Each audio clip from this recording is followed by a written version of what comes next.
Okay, I'd just like to introduce myself. I'm Libby Brown, the manager at SERU, and I'll do the presentation today on what is dysgraphia and supports and strategies to support writing. What we'll do today is have a look at what is dysgraphia, so it's kind of looking at a definition, handwriting, looking at written language, and then some strategies for students in the early years, primary and secondary.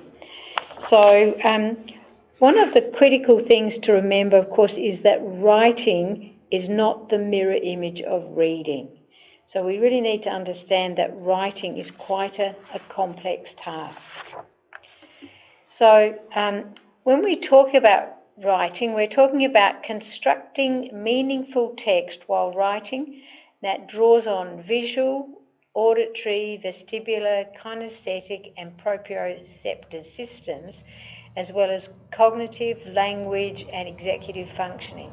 Hence, the consistent neural pathways need to be established for success in terms of these complex skills. So as you can see, everything that we talk about in terms of writing is a very complicated process. And when we look at, so some schools, there's a myth that if you can talk, so you've got good expressive language, and are taught handwriting and spelling in schools, then you can write well. And I guess what we want to try and look at today is that this is much more complex for lots of students and for some students in particular. In terms of a definition, so this would be one that is in the guidelines from the DSM-4, which is the manual of that psychologists use in diagnosing learning disabilities, learning disorders, but also the one that Spelled uses very regularly. So dysgraphia is a specific learning disorder with impairment in written expression. It's neurological in origin, and by that we mean it's something to do in the way in which your brain functions, and so it's something that's unique to the child. It's characterised by difficulties with accurate and or fluent written expression and by poor spelling and handwriting skills. And these ongoing delays in writing are often unexpected in relation to other cognitive abilities and the provision of effective classroom instructions. So what we're talking about is much the same as when we talk about dyslexia. It's a specific learning disability and it's not related to something else. So if the child had cerebral palsy and couldn't write, we'd go, well, that's not necessarily dysgraphia. Or the child has severely, significantly delayed language, we wouldn't say that that's dysgraphia necessarily. So when we look at this particular definition, the statistics are not always that easy to find and agree to, but approximately 4 to 6% of students have a written language learning disability. So that's Bernstein in 2013. And the importance of teaching is a critical part of the diagnosis.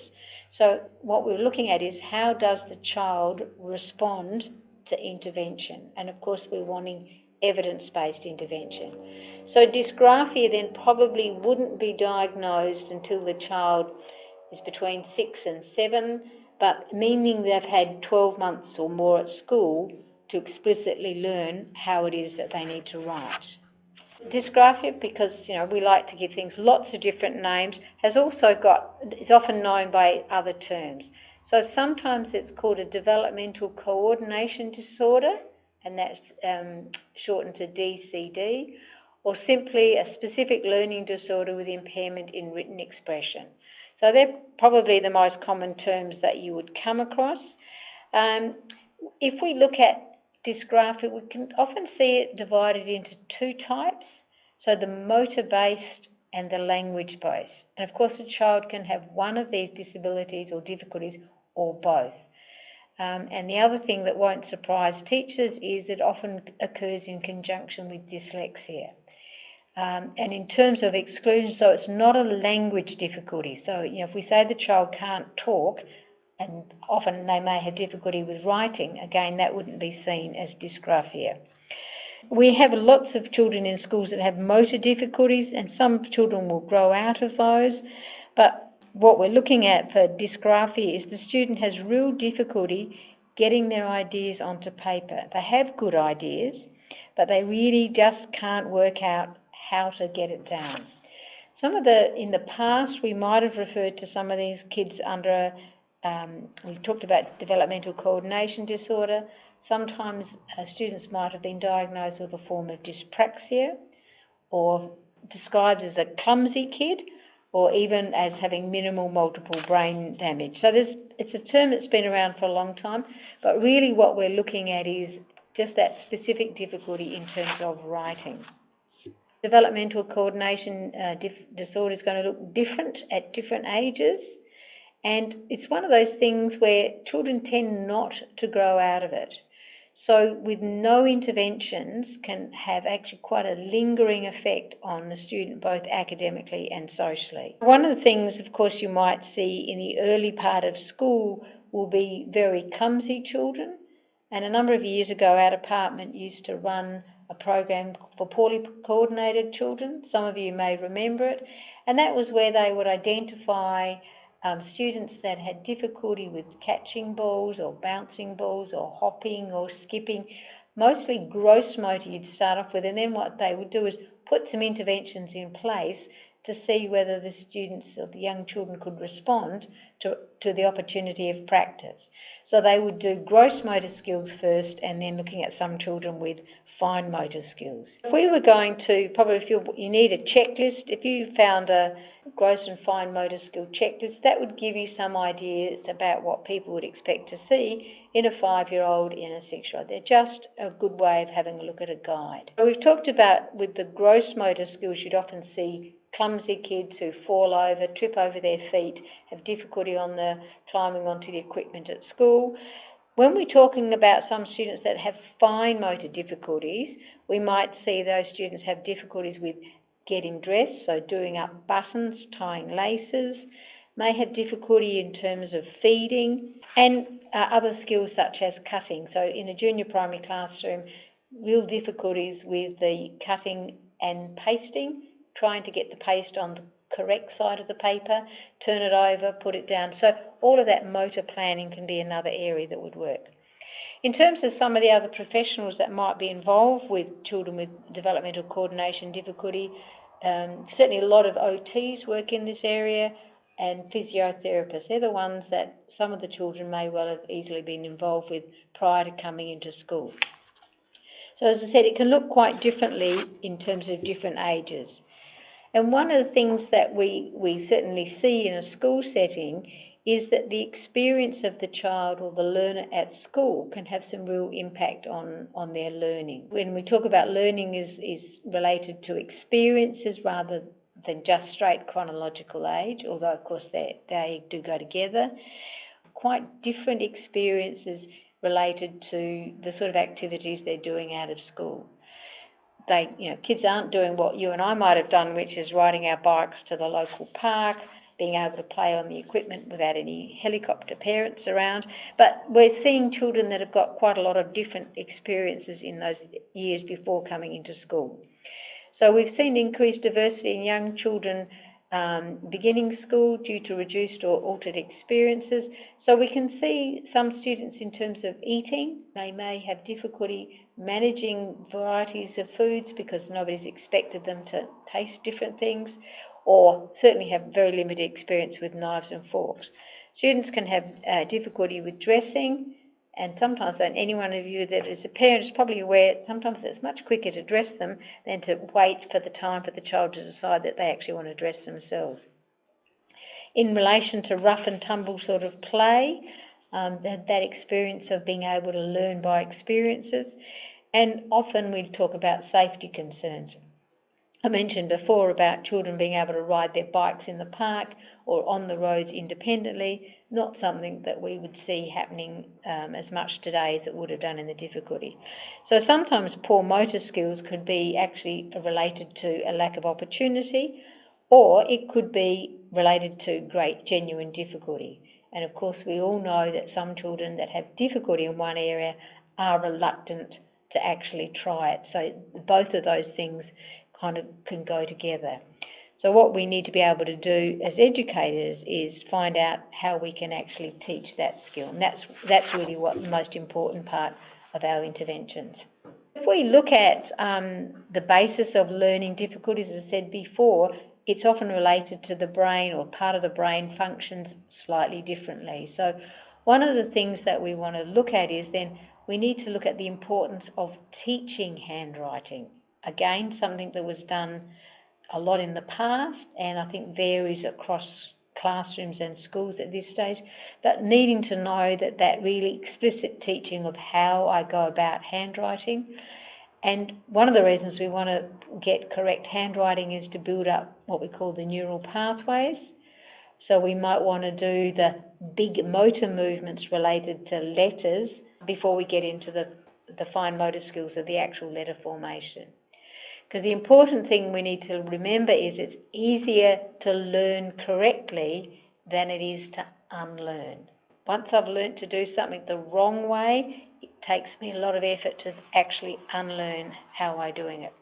So learning how to write individual letters and spell words has been shown to enforce the skills of letter naming, phonemic awareness and word reading.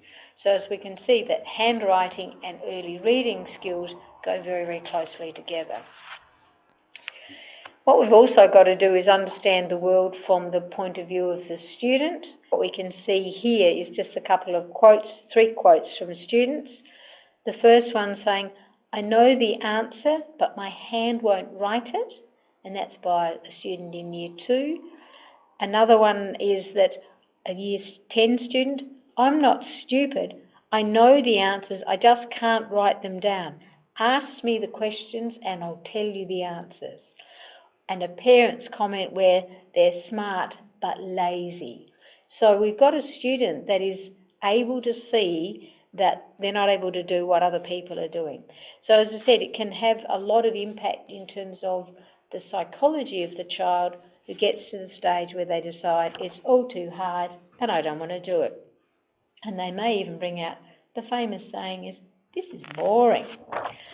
Anyway, so if we look at handwriting, so we're talking about, remember we talked about students with dysgraphia, they can have a motor difficulty of a physical nature, or it could be more in relation to knowing what it is that they want to write. So if we focus now on the handwriting, so some students have great difficulty with the actual physical act of handwriting. They might complain that it's painful, it hurts their hand. They may, as I said before, sometimes be referred to having a developmental coordination disorder.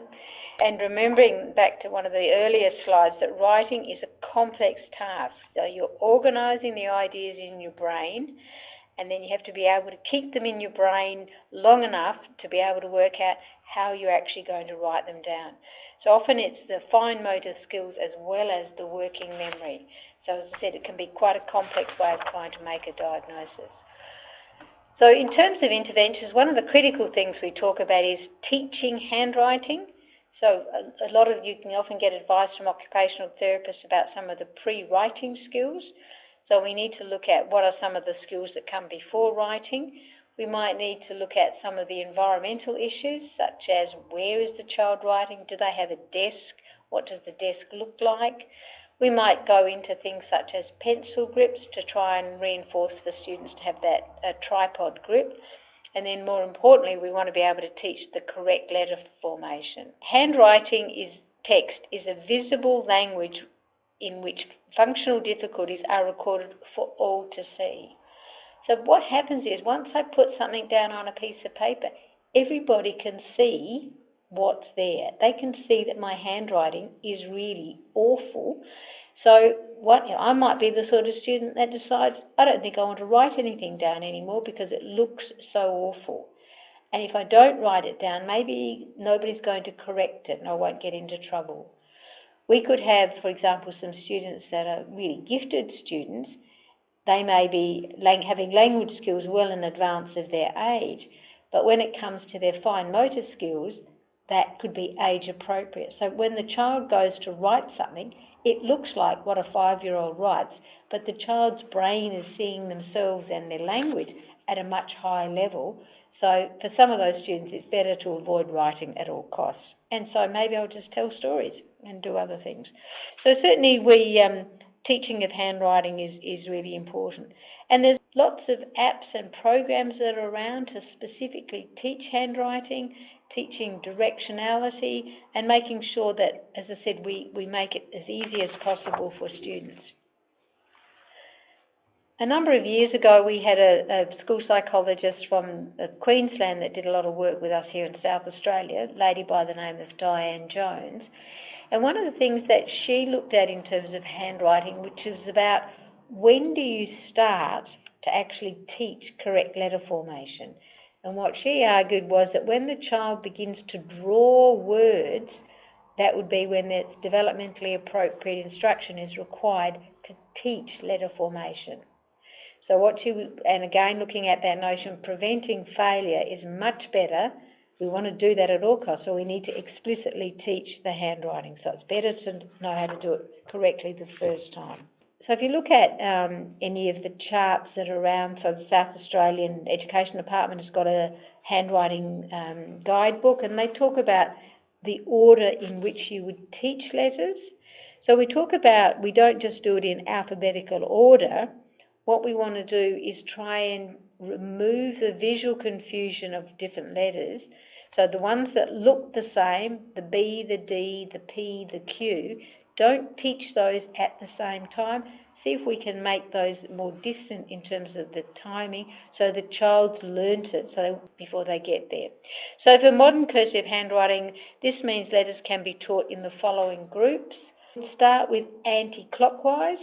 And I apologise that my first letter there is the wrong letter of A, but we would start with the A, which is the round ball and the stick, the C, the D, the G, not that G, but the other one, the Q, the E, the O, the F, and the S. So I'm trying to teach anti-clockwise first, then clockwise, and then the I family, and then the ones that have the U shape. So what we're trying to do is try and teach them in those sort of order. And as you can see, the B is right at the end because we want to have it as far away as we can from the D. So basically having a logic about how you go about teaching them so that it can reinforce that directionality and the neural pathways that we're talking about in the child's brain.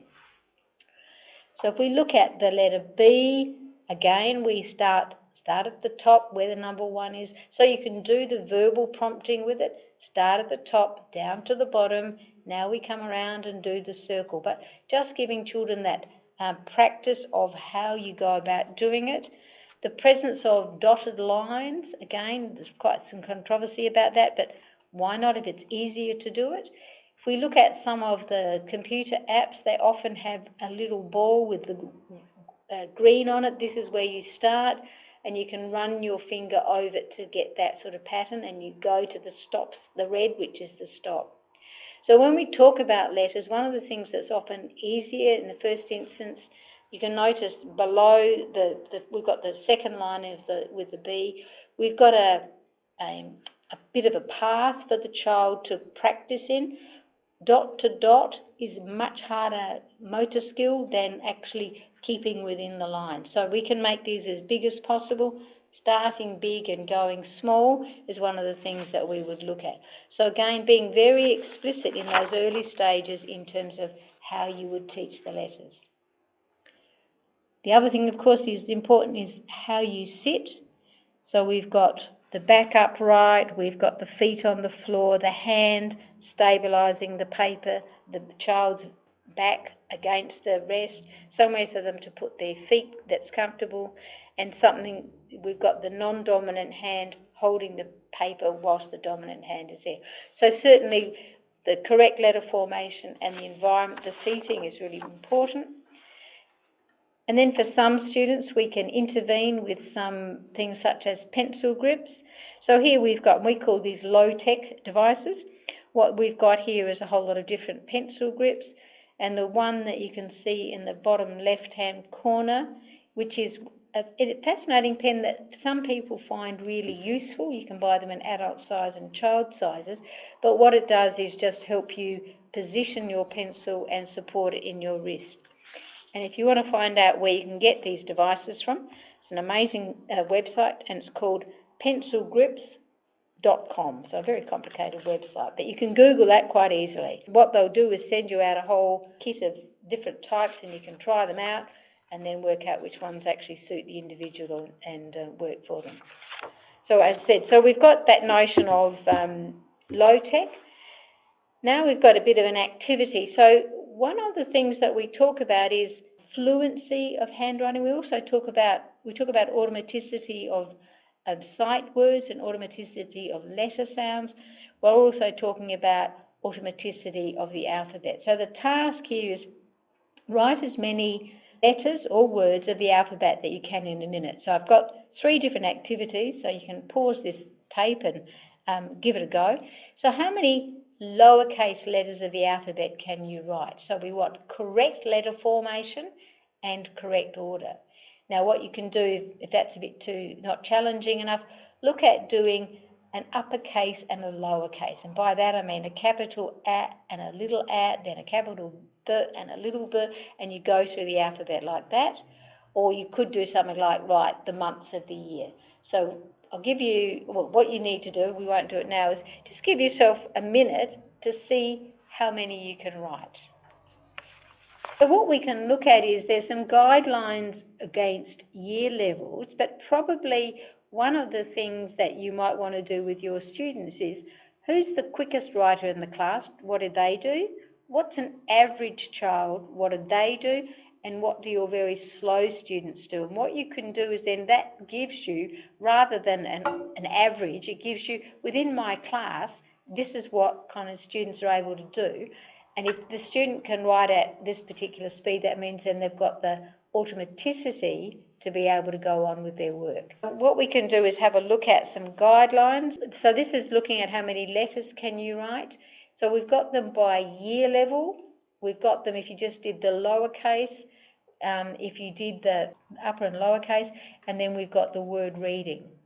Now, if we look at the year 7s, this has been worked out that if you can write 85 letters a minute in lowercase, you've probably got enough fluency of handwriting to be able to note take in a high school setting. So as I said, there's some general guidelines around that, because ultimately why we want automaticity in handwriting is that I can write without having to think about the letter formation. So straight away I've got all of my cognitive skills and abilities focused on what I'm writing, not how I'm writing. And we often can have a look at things like keyboard skills. So if you're a touch typist, how much more efficient it is to you to be able to take notes and to write something, because you're not looking at where your fingers are all the time. So what we're trying to do is we want to free up the brain space so the child can concentrate on what it is that they're writing. So if I've got automaticity of letters and formation, then, as I said, I'm well and truly on the way to be able to write. What we might see then is, at some particular point in time with students, that their handwriting is so slow, so laboured, that it's getting in the way of their learning. So we talked about some of the low technology. You can use that at any time, but we might need to have a look at what time do we need to help a student who's really struggling with the physical act of writing and give them some assistive technology. So when we're talking about assistive technology, we use what is called the SET framework, and the SET stands for, let's look at the student, let's look at the environment, what's the task that they have to do, and now we'll decide the technology that's going to suit it. So we don't go, oh, we've got to have an iPad and this is what we need. No, that may not suit the task. We need to be quite clear about what's happening. The SET framework can be really useful when deciding on what sort of technology to use for students. And technologies, of course, can create new tasks for individuals who may or may not be able to cope with them. So certainly learning to type for some students with dysgraphia is just as difficult as learning to handwrite. So we may assist the student in some way, but again, it may not be the answer. So we do have to look back to, does the student actually have the skills to use the technology that we're wanting to set up? So what we've done up till now is really focus on the physical aspect of handwriting, the actual letter formation, the automaticity of the handwriting and the speed of the handwriting. What we're going to do now is let's move into the simple view of writing. A number of you would have seen some of the research around the simple view of reading. What we're trying to do here is break down the task of reading. Once we've broken it down into the core elements, hopefully what we can do is work out how we're going to assist the child. So what we've got is, in the bottom left-hand corner, that notion of transcription, which is the handwriting, the keyboarding skills, or the spelling skills, the things that we've been talking about. The other thing is that we've got to, if we go to the rectangle at the top, the child has to understand, in relation to text generation, about how do words and sentences go together, and how do we use those words and sentences to create different sort of discourse, involving working memory. So we have to have both the long-term working memory, which is talking about, what's my big ideas, what am I going to write about, down to the short-term memory about what am I actually going to say next. So working memory is a major component in relation to writing. And then, of course, in the last triangle on the right-hand side, we've got executive function. So that's the conscious attention, the planning, the reviewing, the revising, and the strategies for self-regulation. What we need to do in an educational setting is, where is the child's handwriting or ability to write? Where is it falling down? Or where is the deficits? How can I teach to those deficits? Or what are those strengths that I can use to help facilitate that learning? So as I said, handwriting is very complex, and what we need to be able to do is just, as I said, a thorough assessment to identifying the difficulties will give us our keys into how we're going to intervene. So if you'd come to this workshop hoping you'd find the simple answer to students who struggle with written language, sorry, it's a bit more complicated than that. When we talk about written language, we're talking about a very complex skill, so we have to be aware of the ideas, the spelling, the sentence structure, the grammar. We have to understand, as a teacher, the scope and sequence of the different aspects of writing. What do we expect of a 5 or 6-year-old? What do we expect of a 10-year-old? And we need to explicitly teach what we want the students to be able to do. The students and ourselves need to know how to judge the written work. And does the student actually understand this? So if you're ever bored and you've got nothing better to do and you want a really fascinating task, go and do the training to be a NAPLAN written language marker, because it's just amazing to have a look at how they go about marking written language. And as I said, could give you some really good ideas in relation to teaching. Going back to NAPLAN, one of the things that at the Literacy Summit early on this year, one of the presenters that I went to was talking about students who in Year 3 NAPLAN writing were at the top, well above benchmark in the very high levels of that. When they tracked those very same students and looked at them when they did Year 9 NAPLAN, what they found was that the number of students in the very high band had reduced significantly. So what that was suggesting is that students weren't getting better at handwriting. Those that were good at Year 3 were no better by the time they got to Year 9. And some of that comes back to something I'll address in a minute, is the need to be explicit in terms of teaching the different types of written language that students need to be able to use. What we need to do, of course, is in that notion of the teaching and learning cycle, we need to know about the knowledge and development. So what experience is the child bringing to the written task? So can we have a discussion about the topic? Can we look at some activities? What sort of information can we use to stimulate the ideas behind the knowledge? Again, you might want to use pictures, you want to read a story to children, or you may want to watch a movie. But how are you going to kind of get that whole language base into the child's active part of their brain? So what we can often do is one of the ways of teaching could be modelling. So we're going to show the child how to do it.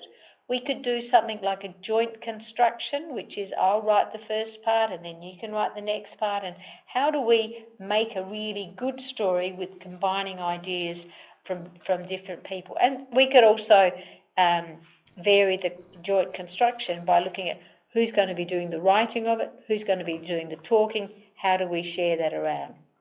So we've got a notion from the whole class. Maybe this is more of a small group where children are sharing ideas with each other, and then you get into that independent construction. So now I'm going to sit down and write for myself in relation to what I'm going to do. So we're looking at some of the strategies we might use with that once we've done the constructing, looking at the conferencing, redrafting, and that notion of publishing text. And so we've got also that the creative development. So how can I go from what I've been explicitly taught and take it to that next level and to apply it into a new situation? So again, this is not a unique teaching and learning cycle. It's one you're probably very familiar with, but it's really important to know when you're planning your lesson, how are you actually going about planning it? Just some of the suggestions that we might have in relation to addressing written language difficulties. Beginning with a brainstorm where the ideas about the subject are written down. If the child has a spelling or graphomotor problems, you might want to scribe them, allow them to use a computer. But again, we've got students can't write if they don't have the vocabulary and language to go with it. Helping students organise their ideas from a brainstorm, using things such as organisational models such as a story map, a timeline, an outline, organisational software such as Inspiration, Spark and Space. So there are other things that you can use to be able to develop that. Encouraging the student to elaborate on which ideas need to be included in their assignment within the model that you've developed earlier. Assist with the development of a schedule allowing time to complete assignments. So, okay, we've got a written assignment over a period of a week. What should you have done on the first day? What should you have done on the second day? So that students have some way of knowing where they're up to and, again, more importantly, what they need to do next. And then working in small time periods rather than spending hours at the time at work. So what we need to be able to do is just help those students who may have difficulty with their executive functioning to organise their own particular time. What we want is to make sure that the student has the ideas that they need to put on the paper, so they know what they're going to write before they start. It's the product processes that are important. So just some of the techniques that you could use. So here's a visual story map.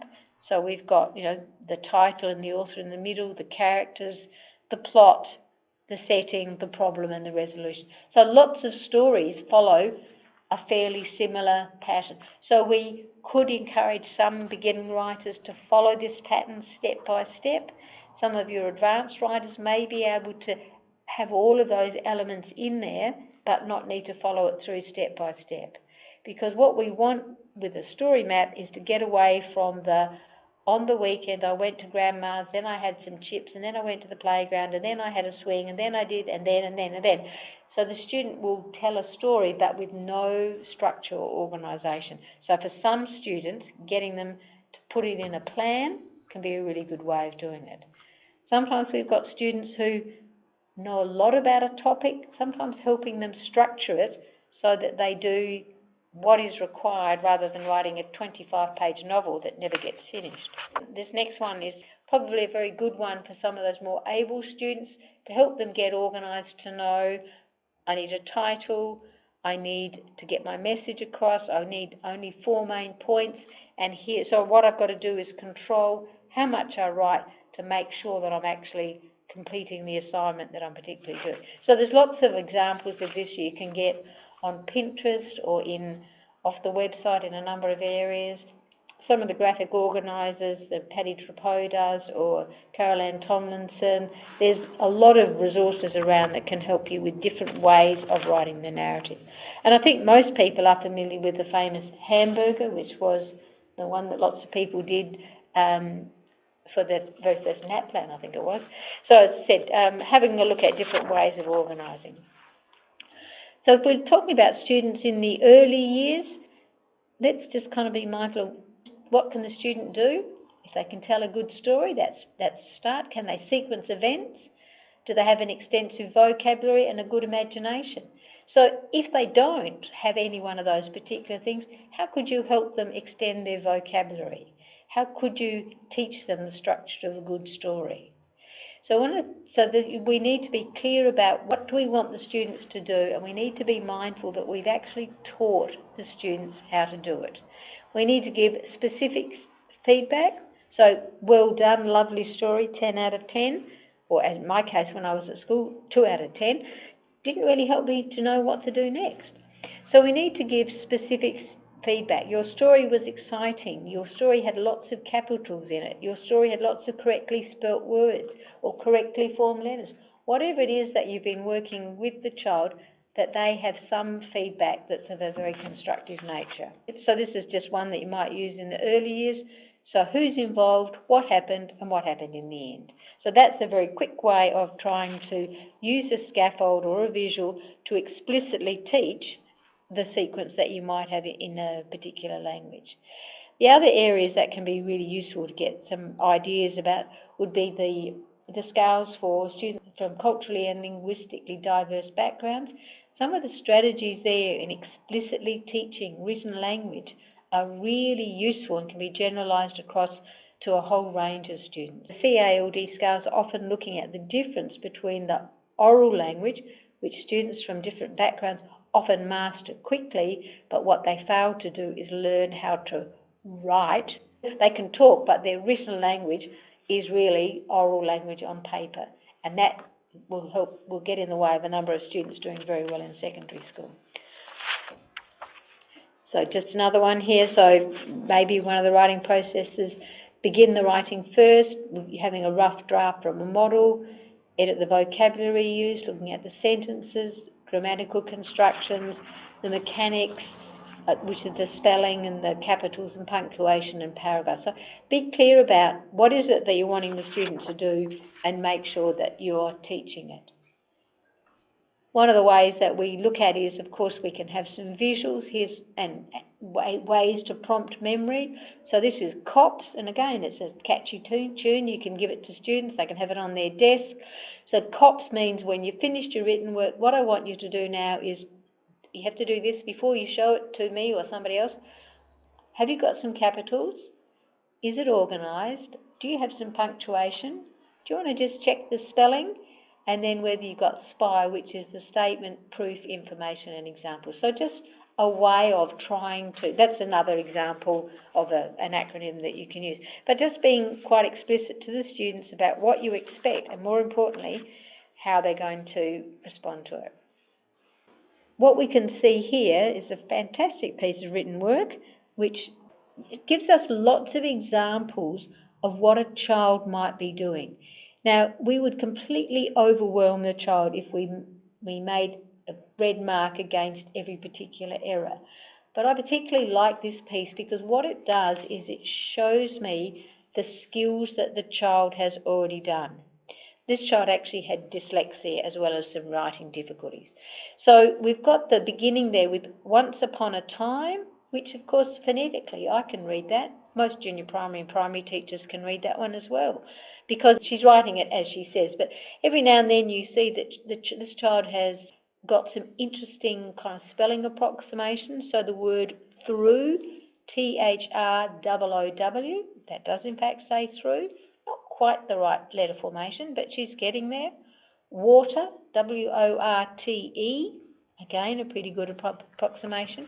But then when you have a look at it, we do see some words that are consistently misspelled.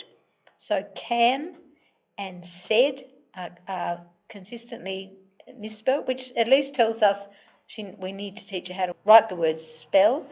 So fire, again, another phonetic approximation.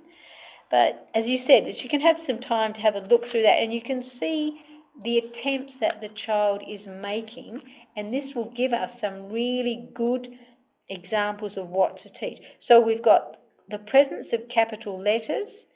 I think the capital letter in the second line for the word but is the child's way of putting a B instead of a D. Lots of children will do the capital because that, of course, it doesn't look anything like a D. And that's, again, one that's consistent through that pattern. So straight away, I can see this child still has difficulties with BD but has mastered the capital B. But some good approximation of spelling. So one of the ones I like is castle, C-A-R-S-O-R-L, castle. But I do particularly like the one right at the bottom, and that's sausages. I think that was pretty good. She's got all the letter sounds, but no correct words. But what that would do is give me as a teacher an insight into what the child is able to do. So she was following a direction. She was able to follow the teacher's instructions. She started off once upon a time, which is a very good beginning of a sentence. She's got... Actually, when I have a look at it, I don't think there's a single solitary full stop. There are occasional capitals, but I think the capitals, as I said before, were not because of being the beginning of a new sentence. So we've got lots of things that I could work on with that particular child. So what we need to do is, if getting some ideas down on a page was the idea, she's done well at that. She's retold a story. Now what we need to do is just look at some of the more of the grammatical parts of the sentence. Okay. When we look at the sort of writing that we might want to do in a primary years, this is relating using Bloom's terminology. So we might look at, at one level we're looking at the knowledge. So the sort of things that we might be looking for, just want to assess a gate of knowledge, because that really is the recall of information. The child might list something, they might define it, they might name it, they might say when, where it is, or state the identity. So the sort of words that we might want to teach the child, that's a knowledge sort of word, right up to the end, which is the evaluative word. And they might want to use things like check, choose, prioritise, critique, hypothesise. So what we could be doing is helping the child expand out what they're writing, knowing where they're up to in terms of their levels of language about. So if they're at the knowledge stage, we might want to get to the understanding or maybe the using.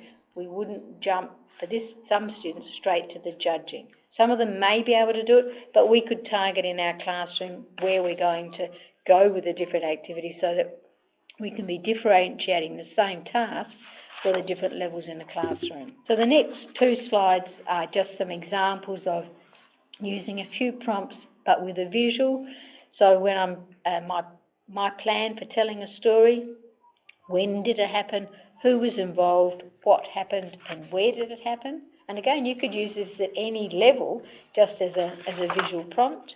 And then we might do the why, how did he feel, what happened next. So again, the first one was for a very simple level story. Now we're getting into a more advanced sort of level. We've got students, one of the ways in which you could scaffold them using something like the acronym STAR. So we're looking at the setting, the trouble or the problem, the actions or the results. Again, and that way of helping them structure their writing, but also can be used in helping them understand in terms of the comprehension of what they're writing. The next one might be, so if we move into a different subject area, so this is a scaffold that we could be using in relation to the life cycle of a frog. So we've got, as you can see, there are 4 different levels of the text, one of which has got it's very clearly an explanation. We've got the first sentence of what goes in box number 1 with a picture clearly labelled. The second box has got the title of what I want there, and then we've got the visuals for the next area. So the one on the right is the most heavily scaffolded. The one on the far left-hand side, of course, the blank sheet of paper, is not scaffolded at all, so the child could write what they want. So what you could do with a particular topic is have the numerous sheets, and you could decide which child gets which sheet, or you could let children choose the one they want, and some of their feedback would be, maybe next time you could have one with some of the pictures in it because you needed a bit more help, or you didn't really need the first sentence, you could have used one of the ones with less scaffolding. And again, this could be a worksheet that scaffolds even some of your brightest students who know a million things about frogs and about to tell you everything they know, but what you want them to do is only tell you the 4 most important things. Because what you want them to do is to do all parts of the assignment, not get sidetracked by the first part, which is so exciting, and then not finish the assignment. So just a way of helping students understand how they might go about doing that. Some of the things then, of course, in terms of the skills involved in writing. So what's the purpose of the writing? Who's the audience? And we will write differently to different audiences. Be aware of what you know about the topic. Organising a separate ideas into related thoughts. We need to do some planning. Thinking about where and how to begin. Thinking of the sentences and writing them down. Checking the spelling of words. Checking what is written and what is intended. Rereading what is written, editing and proofreading. So just making sure that we give the students the structure about how to create the work, but also in terms of what it is the student's going to be marked against and how they'll get their grades. So once we've got an understanding of, with written language, so dysgraphia, is it the handwriting or is it the actual writing of the thing? What we need to do then is plan our intervention, the most critical part of that. So is it the writing, the physical act of writing? So do I need to give the child some practice in terms of handwriting so they become more fluent? Or is the student of an age that their handwriting is so slow and illegible that I need to go to look at technology? Is it the time that they take to write? So if I give them sufficient time, the story is really good. So my interventions will be different in relation to that. Is it about getting their ideas onto paper? So if that's where, maybe we could use some of the voice recording, so voice to text. And that could be your iPad, your iPhone. If you're using Teams in a classroom, that's able to do it for you. So there's lots of cheap and readily available items, ways of getting our ideas onto paper. Do I need to teach the grammar and the sentence construction? Is it related to stress? Oh my God, I've got to write a whole page. I'm never going to be able to write a page. What am I going to do? What am I going to do? How do I help a student that is into that panic reaction actually do get some of their written stuff down? So if it's around that, how do I help them with some of that confidence and actual skills and more positive self-talk? Maybe one of the things is we can document and share the plan. So if I'm going to make an intervention and planning an intervention, who else needs to know? Does the SSO need to know? Does another teacher in another classroom need to know? Because we want, if we're going to do an intervention, what we want is it to be not just the one-on-one with the teacher, but across as many areas of learning. So maybe talking to the student, getting them to set some goals, seeing what it is that you want to do. Writing yourself a smarter goal around something to do with writing, and if after 5-10 weeks I haven't actually made any progress, maybe my goal was too general, wasn't specific enough, maybe I need to rewrite it. If the child achieves the goal very quickly, maybe I need to write something a bit more complex. So what we need to be able to do is, what can the student do? What do they need to be able to do? What do I need to do as the teacher to help them to do it? And then how do I review whether we've got to the end of the thing that I want in the end? If we want to look at, in terms of what we want the students to do, let's make sure that we've taught it. So we need to teach it in the first place. So basically, it could be about vocabulary. Do I need to explicitly teach the vocabulary that is involved in this particular way of writing? Do I need to teach them how to set out the writing? So the way I write a narrative is very different to the way I write up a science experiment. So maybe I need to be explicit in teaching them the format of what they need to be able to do in relation to that. Historical writing is very different to writing in science. So what we need to be able to do is explicitly teaching the different writing genres for the different subjects.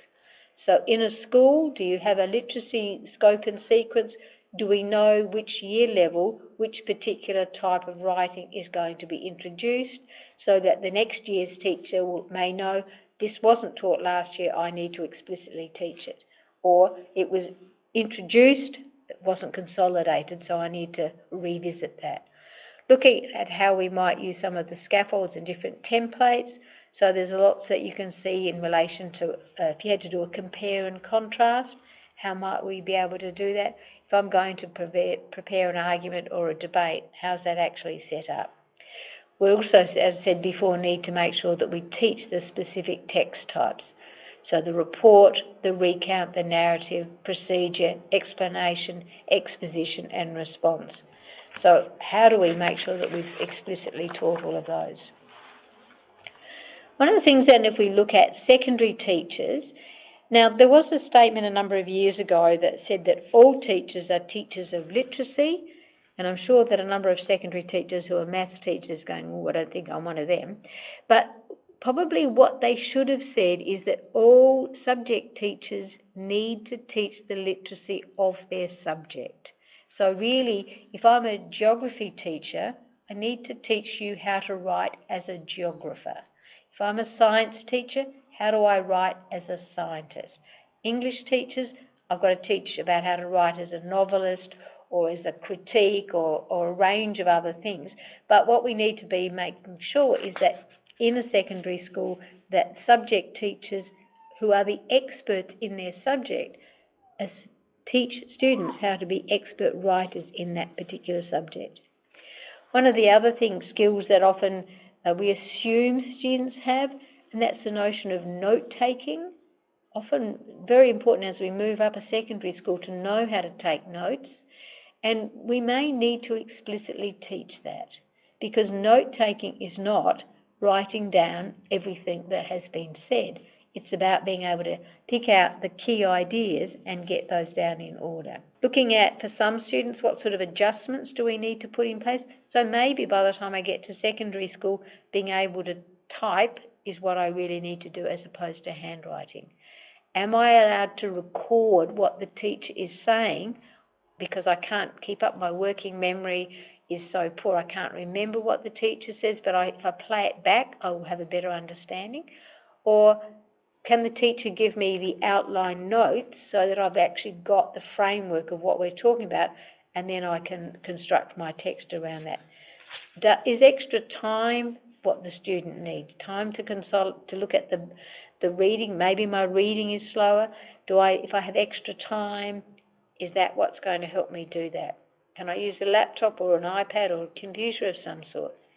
Maybe I need additional support from the teacher, maybe SSO. So let's be specific about what it is, the sort of adjustments that we can make in a secondary context that is going to assist the students.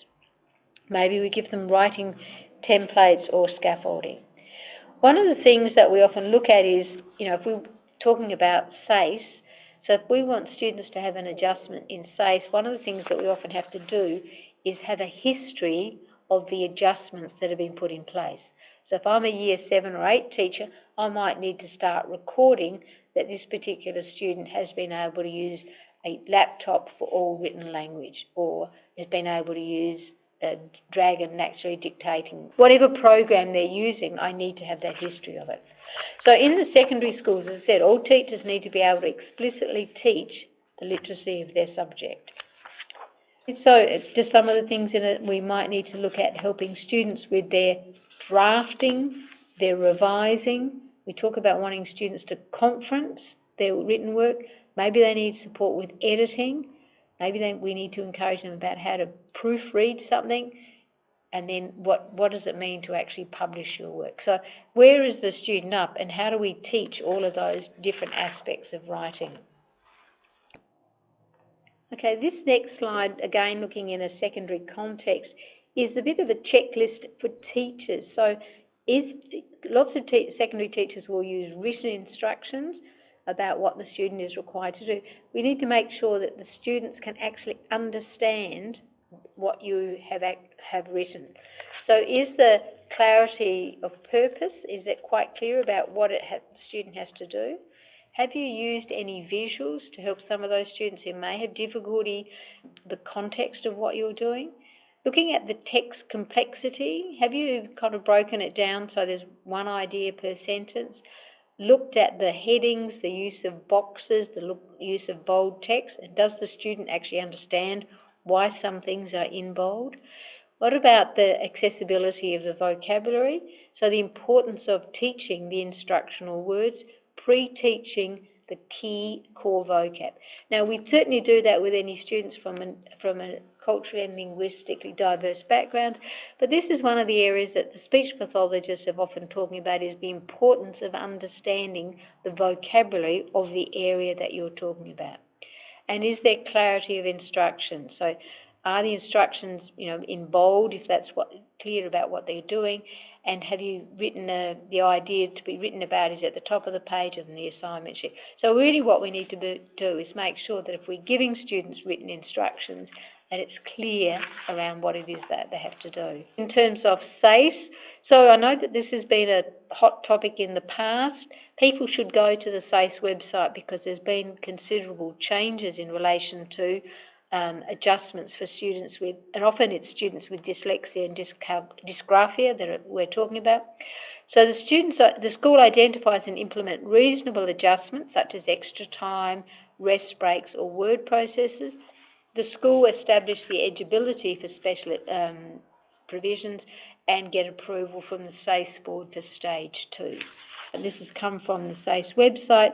So all requests for special provisions are submitted to the SACE board, must include a clear recommendation from the student's principal or delegate regarding the eligibility of the student for special provisions and the appropriateness of the adjustments. If necessary, the SACE board will consult with the school and or the student regarding the proposed adjustments to ensure that the special provisions granted constitute reasonable adjustments for the student and the management for the school and the SACE board.